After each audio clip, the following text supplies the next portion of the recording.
చాలామంది వాళ్ళకి ఏం కావాలో దానికన్నా కూడా ఏం వద్దో దాని గురించి ఎక్కువ మాట్లాడుతూ ఉంటారు.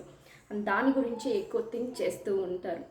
సో మనకి లా ఆఫ్ అట్రాక్షన్లో తెలుసు, మనం దేని గురించి అయితే ఎక్కువ ఆలోచిస్తూ ఉంటామో, దేని గురించి అయితే మనకు స్ట్రాంగ్గా ఫీలింగ్స్ ఉంటుందో, అంటే ఇంటెన్స్ ఫీలింగ్స్ ఉంటుందో, అదే మన లైఫ్లో మేనిఫెస్ట్ అవుతుందన్నమాట.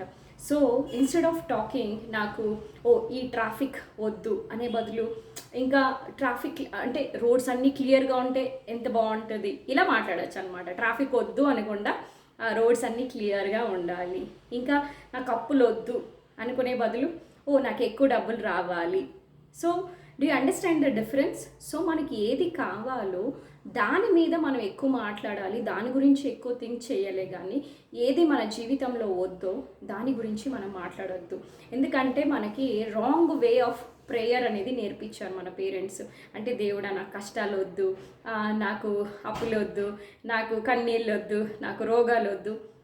So that is wrong. యాక్చువల్గా మీకు అదే వస్తుంది లైఫ్లో. ఇఫ్ యూ అబ్జర్వ్ ఇంకా మీరు కొంచెం డీప్గా అబ్జర్వ్ చేసినట్లయితే మీరు ఏదైతే వద్దనుకొని దేవుడికి ప్రే చేస్తున్నారో అదే అవుతుంది.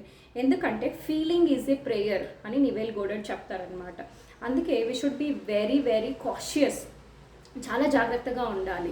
సో ఎటువంటి నేను ఫీలింగ్ ఉంటుంది, ఎటువంటి మాటలు నేను మాట్లాడుతున్నాను, ఎటువంటి ఆలోచనలు చేస్తున్నాను అనేది చాలా ఇంపార్టెంట్ అనమాట.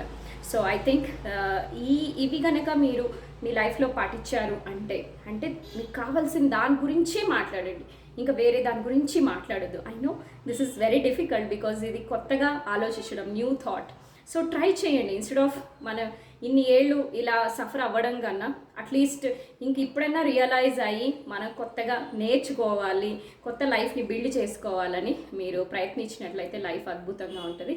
Thank you so much and I will see you in the next video.